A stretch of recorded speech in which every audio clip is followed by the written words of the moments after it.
Hello, guys. Thanks for joining us today. So we're going to be discussing the consumerization of NFTs. And I just want to make a brief introduction to myself and then pass to other members of the panel. They can introduce themselves as well. I'm Mike Moore. I'm a serial entrepreneur. I found several businesses and exited them. One was in the music space. I sold to Universal Music. I sold another one to Meredith Corp, which is a digital watch-to-earn media company. And my current company is a synthetic media company, and it's also has a D app called Plagood. And I'll hand it over to you, Kurt. Yeah, hi, Kurt Pfluger with LD Capital. I'm a venture partner at LD Capital. Prior to that, I was a tech entrepreneur, had a couple of exits, and then entered into crypto around 2013. And by 2017, was investing and advising different companies, and continue to do that and deal sourcing primarily on behalf of LD Capital. Great, thank you. Hi, hello everyone. Thanks, Mike, for having us.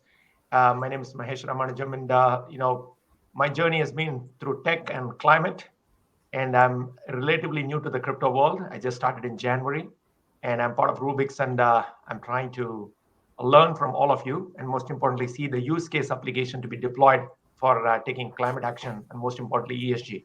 And that's my interest in the subject. Thank you, Mitch. Go ahead, Sheldon. Hi, everybody. I'm, I guess, founder and CEO of 3D Capital out of Toronto. I've been involved in hundreds of startups, I guess, from a founding level, in a very cross section of industries. I entered this space, the topic, I'll call it the blockchain space, in 2017. Thought I was too late, and then Brock Pierce told me it hasn't started, and he'll probably say the same thing today. So it's a very evolutionary and revolutionary space that has me intrigued, and I'm a CPA by background, so understanding the ledger-based, system, it really attracted me, and all things blockchain actually are of big interest. And now that NFTs, obviously over the last year, I think is a real asset class, and more than that, a real utility class. That's great. Thanks, guys. So, bringing it back to NFTs, we're seeing, I guess, one of the first consumer use cases for distributed ledger or blockchain technology of NFTs, and people are getting very excited about the space. But I want to, pose one question to the panel. I mean, what do you think the biggest issues are still to get it to scaling and to seeing this technology becoming, mass adopted?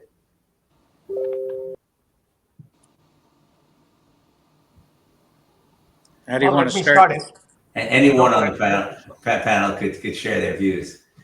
The question is what do you think the biggest blockers are for from a technological standpoint, from seeing mass adoption of it? So let me just kick this off by saying two things, right? Gas fees and most importantly, security of I think these could be the most immediate risks and priorities that we need to tackle. And then on top of it, I think education, we cannot underestimate the importance of education, particularly for making this more accessible to everybody and really simplifying this complex concept for everybody to understand, relate, and most importantly, be able to imagine the better use cases that could come out of that education. So I think that those are what I would say mid to long-term barriers, but immediately I think security and transaction fees. These are good points. Go ahead, Kurt. No, I was just going to agree there with Mahesh. I mean, the gas fees are certainly a barrier. It can be a barrier for sure. And I think the other thing is the just legal ownership. Yeah, because just having an NFT doesn't necessarily relate to legal ownership, and so I think I think that's one of the problems that is being worked on now. That's a problem that can be solved, and I think that's something that needs to be addressed. I sort of look at this a bit differently. I think that this is all very new. I think that the whole concept, came to the market through art, And I'm an art collector of the old world, and I understand this transition of thinking into a collectible. And I'd say maybe 15-20% of conventional art people would even look at NFTs today. But I think that, I am seeing just, and obviously, the bigger macro picture being the metaverse of where it all may fit into. I believe that NFTs as is not a fad. First, I think it has its real value. Whether you look at you know art as a collectible, and then fractionalization, which is exploding, and all these areas. But I also believe it could be a containerization of different assets. I think that it can be a key tool in terms of identity.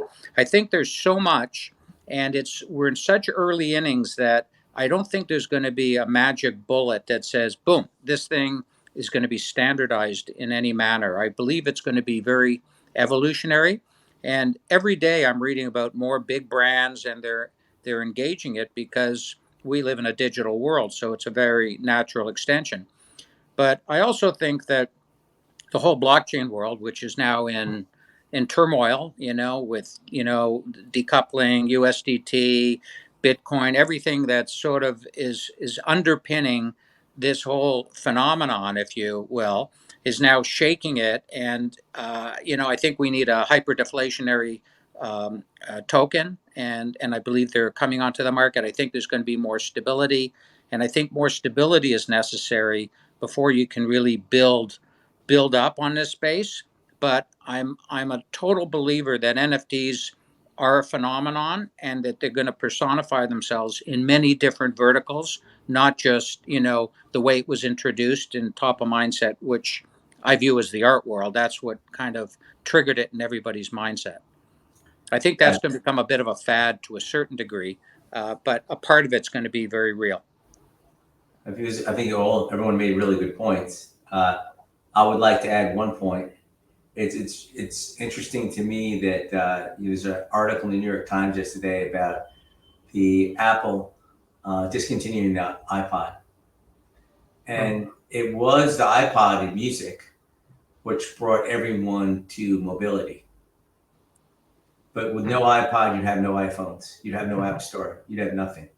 So there was some form of entertainment that drew everyone into this new way of communicating and this new way of consuming content. And to me, I think that's the biggest use case that I see missing. That it will, from my point of view, will be some kind of use case that is already mass adopted, something that people do already, and that this technology has to enable you to do it easier, better, faster, and cheaper. And when these things happen, usually the gates open. And so I think that the space, in large, is looking for this opportunity, what it would be. I don't think we've seen it yet. Doesn't mean that it's not going to happen. I would argue it's definitely going to happen. Because of the promise of the technology. Just like there was a lot of promise around compressed music files or sharing files, but it was really someone like Apple had to come make it easier to do, and to show people this was a much better way to consume music. And we're talking about downloads, not even streaming. But this was a much better way to do this. It was cheaper, faster, better.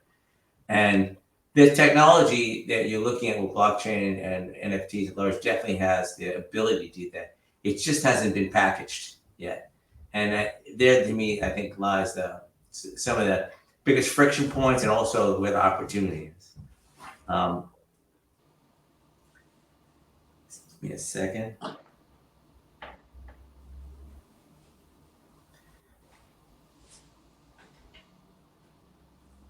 Sorry, guys.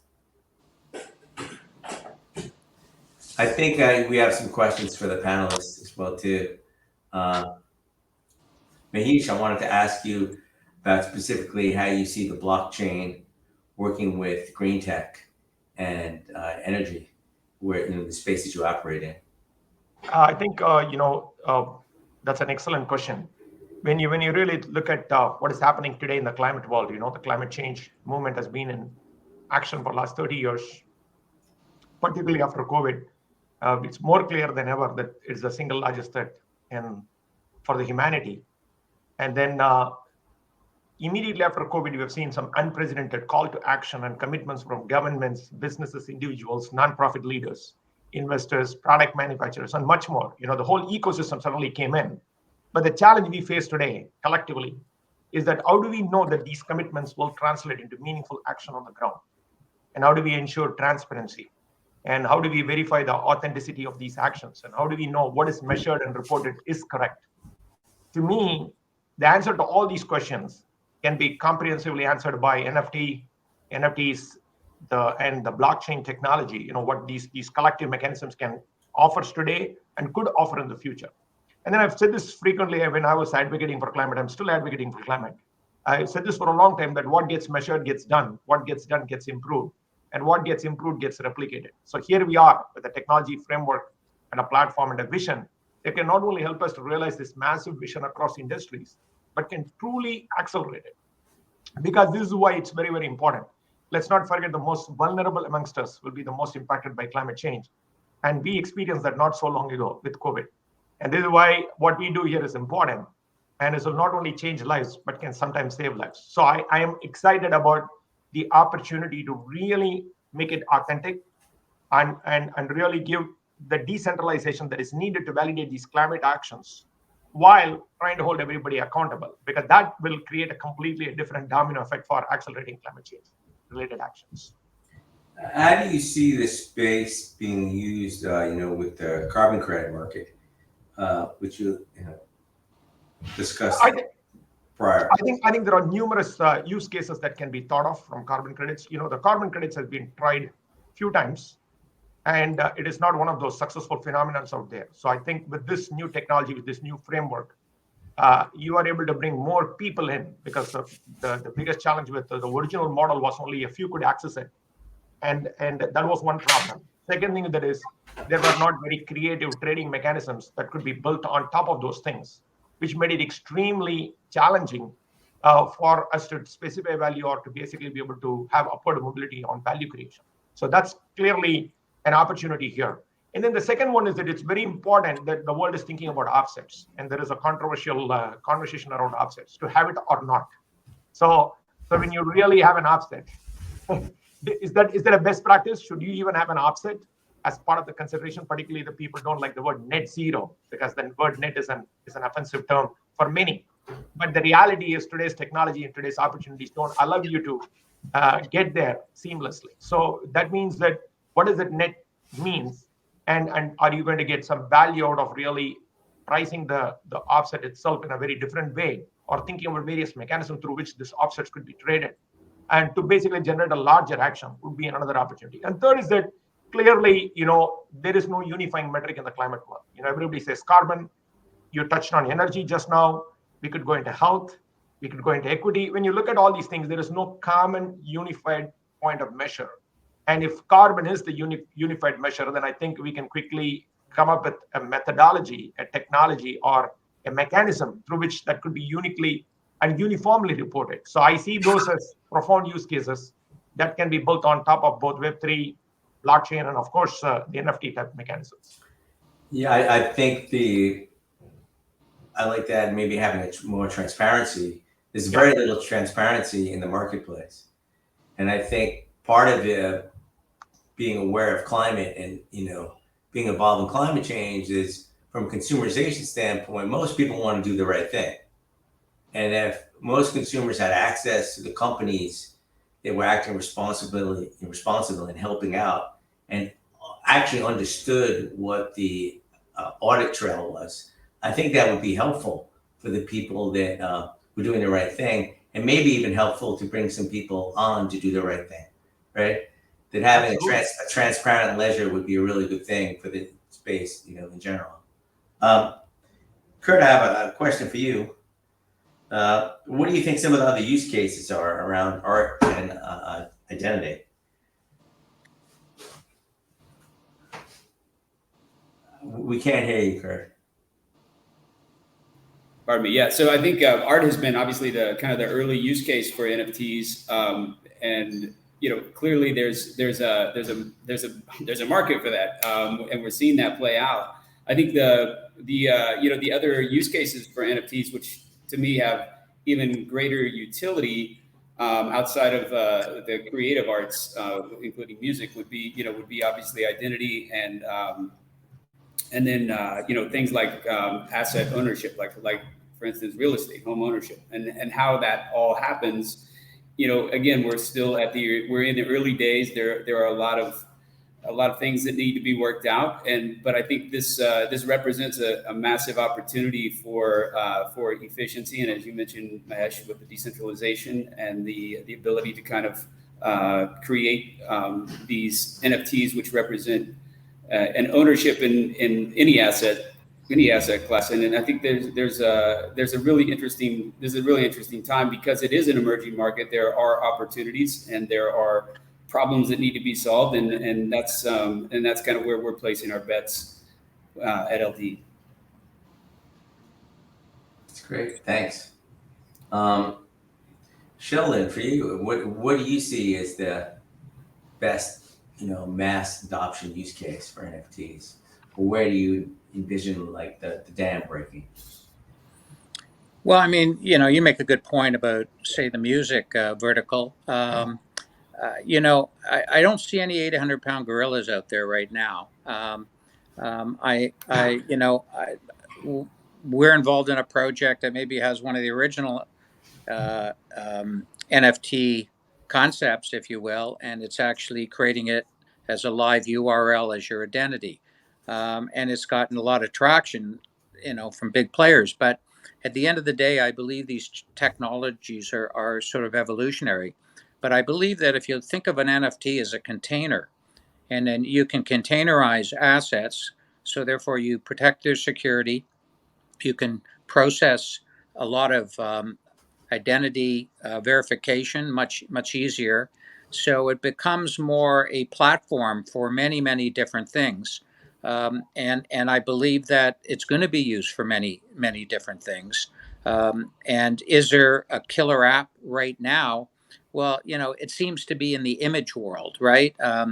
Nike coming out with this or that, and it seems to be, very catchy. And visual things that tend to be part of the visual arena. So I think that is, perhaps round one of this. But the more and more you go deep, then it takes you into projects that are trying to fractionalize, whether it's art or real estate or different other assets, to make it something that is available for the masses. John Q. Public can say, I want a piece of this, and I'm going to do it through this NFT. And then there are issues around IP and ownership, and I also think, obviously, the 800-pound gorilla is, the IRS or the U.S. government, and the whims of where they feel they're missing out on tax revenue, and then therefore you have, new iterations of laws that try to define that, and I think that's still uncertain. So I think markets climb a wall of worry when they're going higher, and when reality sets in, they tend to fall. So I think that there's still a lot of pieces, but my feeling is that the pace has become almost exponential, in that I believe the whole blockchain space is exploding, and they're everything related to that. And so therefore there's more attention, there's more money, there's new entrepreneurs, and so it's like crowdfunding. You have crowd creating of new concepts, and you never know, like whatever, the Bored Ape or something, something stands out, and I'm just using that as an example. But I think that we could talk in 3 months, 6 months, 9 months, and things are going to be moving, and new ideas are going to enter it. So I believe just fundamentally that NFTs is going to be, I won't say asset class, it's not, maybe, but a platform technology that is going to be used for many different purposes. Yeah, I think it's interesting that NFTs have become one of the first consumer use cases for this technology, because I think that even a collectible, like as you mentioned, or a work of art, is very easy for people to understand the value of that. and understand like why they want to have it, right? It's status. It's like, it's you just like the work. But this is something, as you mentioned before, that people do offline. And this is a way now to do it online. And I would say probably better and cheaper and faster to some degree, right? If you own some kind of rare collectible, the markets for these things are pretty small, as you well know. And they usually have to be brokered through special brokerage houses, and they have to be authenticated through special authenticators.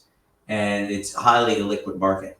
And it takes a long time to trade these things, and even purchase them, right? You have to be a special person to be sitting at an auction, right? And I think that this technology so far has kind of broken down a lot of those walls and a lot of people do these things better. And I keep going back to there's going to be a lot of other use cases that where does this technology make it easier for people to do the things they're already doing, but increase the utility for people and lower the cost. And I think that the first iteration of NFTs has checked off all those boxes, especially in the collectible space, 100%. As you being an art collector, you would know how it's difficult to own art or to sell it or to trade it. It's very illiquid. It's very illiquid, correct. It's also an insider's game, whereas the NFT is sort of bringing in everybody. It's more of a flat. The barriers to entry are. It's not like, well, I got to go into. Well, maybe when the metaverse comes, you got to go into a certain store, and if you qualify to get into that store, you get to see what's under the hood. But right now everything is you've got open seas. You've got the ability for everybody instantaneously to get access to the almost same information at the same time. And so that's democratic, and that's long lasting, I believe. Thank you. Maybe we should take the last bit of time we have here to see if the audience has any questions. So let's give it a second.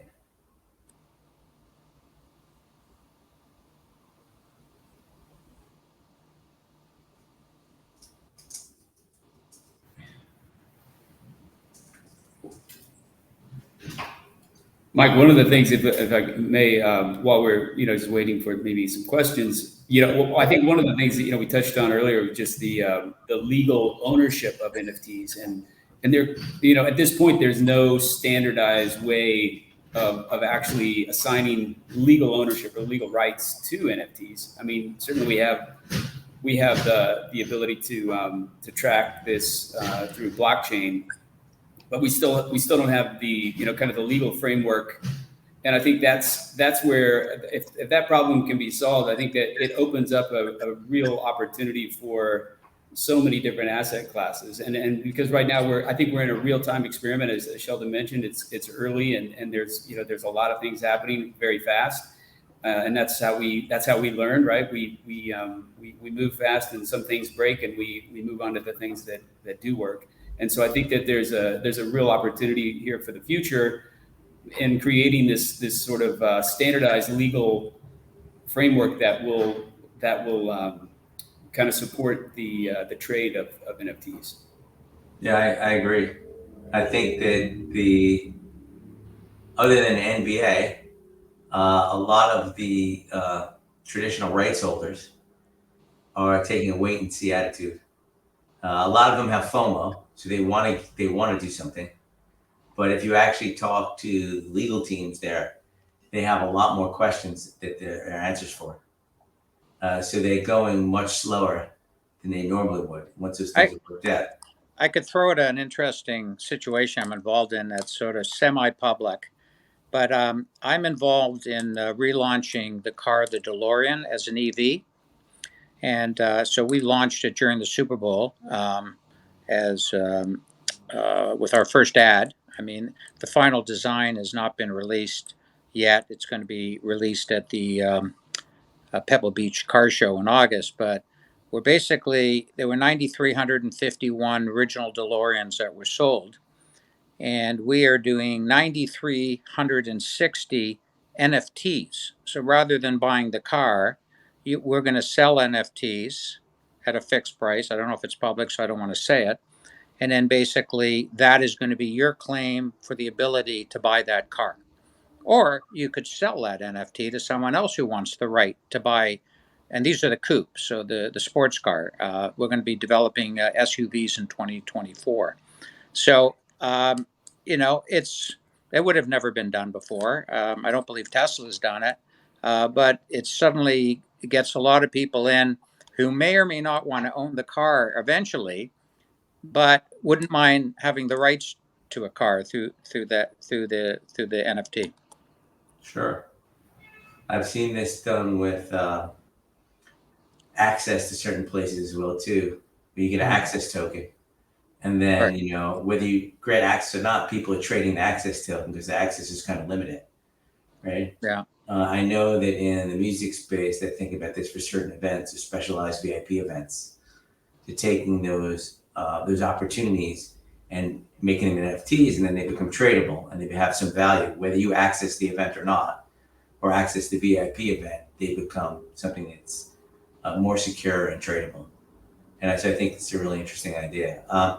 We got a question an audience question, which is what is the present opportunity for project developers before it takes mass adoption? Basically, they're asking where are the biggest opportunities before this becomes mass adopted for developers, people developing projects?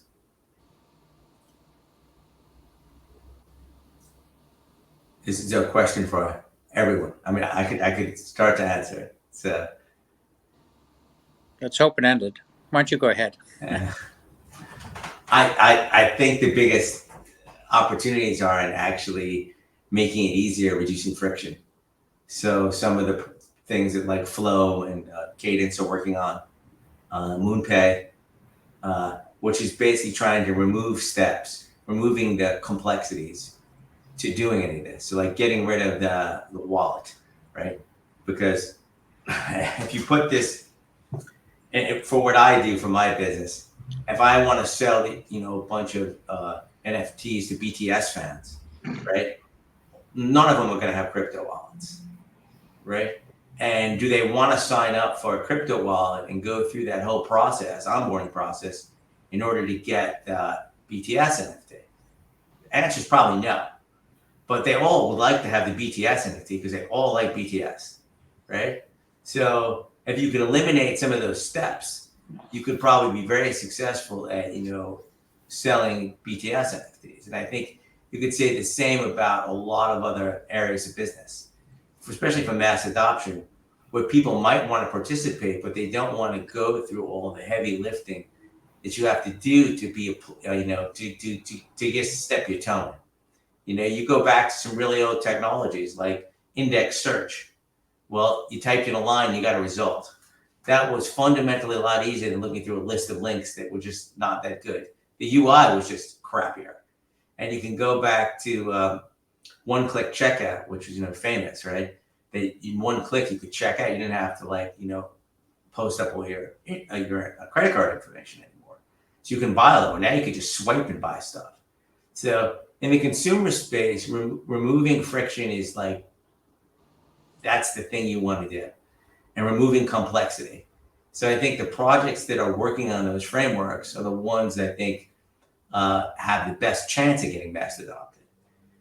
Doesn't mean they will, but at least they have the best chance because they're really dealing with the biggest consumer pain point, which is ease of use and time. You want to make things fast and as easy as possible. Does anyone else have anything to add? Yeah, Mike, I just will build on what you just said. Absolutely. And I also think that I will add one more component called application, right? So I touched on climate, I touched on carbon credit. So there are so many moving parts there that a traditional user may not connect or relate to how it happens in a blockchain or an NFT world. So being able to mask that complexity and take it one more level and show a little bit of minimum viable product or a minimum viable use case so that people can build on those principles to embed their processes or their applications would be another great opportunity, because I think that's where we can break some barriers in addition to simplifying the overall workflow itself. I would agree. I think the technology or the technological components need to get moved to the background, right? They need to go away. And it just needs to be easy to use, right? Like no one no one needs to know what's going on underneath the hood, right? All good technology never lets you know what's going on in the hood. It doesn't make a difference, and it just works, right? Correct. Just works. Just do it and it works, and it's easy, and you get a reward out of it. A reward really quickly. It's higher in value than a reward you got doing other things, right? So you got to lower the complexity, raise the reward level, and then usually at some point you get mass adoption along that curve. The early adopters will like we're seeing now, will go through a lot of pain just to play around the early adopters. They have a much higher pain threshold, and they'll play around in the bucket because they want to be early and they like that. We have a question for you, Sheldon. Should an art collector, you are an art collector, I guess he's asking you if you'd be interested in buying a photograph of an actual redwood tree where the proceeds went towards the ownership that protected the trees, where there was an environmental component to it. Yeah, listen, I think there's a lot of that art that gets connected to charitable and positive world things. Banksky's done some work where he's put up at auction, and then big percentages goes to different causes, if you will. So, I mean, I've been to Moore Park where there's a lot of nice redwood trees, and I've taken some photographs. But I think that even last night or 3 nights ago, the biggest artwork in America ever sold, the 1964 Marilyn Monroe, which you could have bought for $5,000 in 1964, went for basically 195 million, but it all went towards charitable initiatives. That was part of the collector's wish. So I think that, and in this case, what was quite interesting is 20% of that, the buyer of the art actually got to direct where the 20%, which is almost 40 million, they could direct it to maybe perhaps charities of their choice. So I think that there's, the one thing that's very interesting in the art world, let's say around NFTs, which I've been a big advocate for in the conventional world, but never has been possible, is through the blockchain now. You have artists that start, and there's gazillions of them now. And what happens is they have to sell everything because they have to make a buck to survive, because it's a tough business to break into. And then what happens is they're over time, if their career moves ahead, they end up owning none of their original art. And someone might have paid $1,000 for a piece of work that's maybe worth $100,000.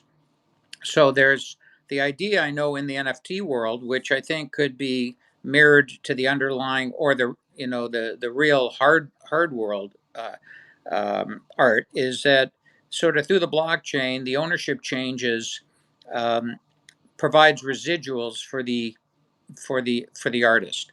And I'm a big favor of that, because I feel like a lot of artists kind of get exploited, and they end up not owning some of their great work, and never benefiting in the way they should. And the blockchain and the NFT world is going to be able to solve some of those issues. And then you can take capital, whether it's residuals or others, and put it to good causes or wherever it's needed. So that's another value proposition under the hood. I like the idea of ongoing royalty for artists. I think it's a really, really good idea. I mean, there are some big use cases, in the music space, well, too. The problem right now is the incumbent rights holders are just not there yet. So the people that own most of the music on the planet Earth, both on the publisher side and the rights holder side, are not ready to deal with rights within the blockchain with NFTs. They're just not ready for that conversation. Yeah. Which is not unusual. They weren't ready to have streaming conversations when there were 3 big streaming companies happening, and they weren't ready to have downloading conversations when Napster was around. They became ready when they were forced by hand that the audience was there. And once the audience was there, they came around and said, okay, we're not going to build this, so yes, let's figure out how to license it. But I think that will happen. I think if there's enough audience The key is audience. You have to have audience. It's not going to happen because it's not consumerized. Once the music somehow, some way becomes consumerized in this space, the rights holders will come along. If the audience is not there first, there's no incentive for them to come along. And we saw that happen with streaming, and we saw it happen with downloads. And I hopefully you'll see it. I think it will probably come from not from streaming services, not the incumbent players like it did last time. I think it'd probably come someplace in the metaverse, some things around synthetic media, things that are not obvious to people at this point. But there's a huge opportunity there because it's much better to have this distributed ledger technology to deal with ongoing royalties for all types of artists. Yeah. For the publisher side, there's a clear case where the rights holders, even the big rights holders, would do better if there actually was a more transparent ledger system than the ones they currently have. If you could tag it, somehow you have to be able to tag it and follow it, right? And the problem with music, music can get played, and how does that? They have that pretty much figured out as long as it's not on your device. They can follow it everywhere around their internet. Okay. It shows up anywhere, they can follow it. So that's not an issue anymore. Okay. The only way they can't follow is on your device. I would argue that if you have an NFT and it's calling something, even if it's on your device, right, in order to authenticate it, you could probably follow it. NFT probably is a way to actually follow it from device to device. That's the device to device use case is the thing that I struggle with. Rights can be really recognized any place it shows up online. And there's got to be an AI component in here that can really help and all that as well. Through being able to track and search and, cut through all the barriers that don't provide transparency. Yeah. We have a few minutes. Is there anything anyone on the panel would like to discuss? Yeah, Mike and Sheldon, I think a couple of points that you just said on this stirred my thought process a little bit. This applies almost uniquely to the crowdsourcing and crowdfunding world as well. Crowd community engagement, right? Because today, many people don't know where the money is going. So if they knew where their money is going and it's actually being tracked properly, the similar concept that you talked about could happen in people investing in more cost-oriented activities, right? Just simply, not the big giving, but I'm talking about the small giving that happens every day in our lifestyle, right? So that we can track where that is, so that transparency requirement is a big issue for, I would say, the larger nonprofits in the world or the smaller nonprofits in the world. And then the other component is that Sheldon touched on it a couple of times about fractionalization. I think that allows you to really think about the super asset class, real assets, which includes real estate and infrastructure. And there, the public funding, particularly when you think about decarbonizing the amount of capital that's required, it allows everybody to get an even playing field and participate. These mechanisms are pretty exciting to look at it from this blockchain, hyperledger, NFT type of framework. And I think those are all real practical use cases that are ready for disruption at this point. I mean, that's an industry that has been sitting with the same model for probably 40, 50 years. I think it's time to really have those people listen to some of these conversations and kind of try some new ways of thinking about how they can bring a proper community connection to all these things, with the traceability being the key component of it. Yeah, and I just wanted to follow up on the music side. I think we're very familiar with several, whether it's artists, publishers, producers that are all looking now at NFT platforms as a way of not only content creation and distribution, but also those rights. And so again, that goes back to the legal side. So I think that whole market. I mean, if you look at these emerging markets that exist with NFTs, whether it's music or real estate, identity. I mean, it's just you can just see it's literally a Cambrian explosion of new ways of doing things that we've done in a centralized fashion in the past. So NFTs are, I think, here to stay, and obviously it's a huge opportunity for everyone that's participating. I would agree with you, Kurt. I think on the artist side, there's a huge amount of demand, and even on the consumer side, there's a huge amount of demand. And I think the the stickiness is the underlying rights holders who haven't figured out how to standardize this or how to make it flow easily. Because I think that there's a lot of demand, like you said, from the rights holders and from the consumers. I mean, they're all for it. Everyone that I talk to. I'm involved with the business with some very well-known rights holders, and they're trying to work through these things with some of the biggest publishing companies, and that is the issue. It's more so, to be really direct, it's more so on the publisher side than the master recording side at this point. Yep. That they're working through. So I agree. I just want to know when I can get the DeLorean, Sheldon. It's coming to a store by you. It's going to be very soon. You know, Awesome.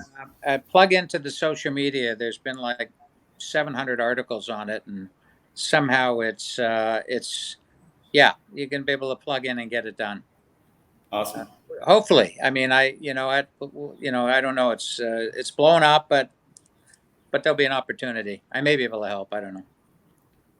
Cool. it's great.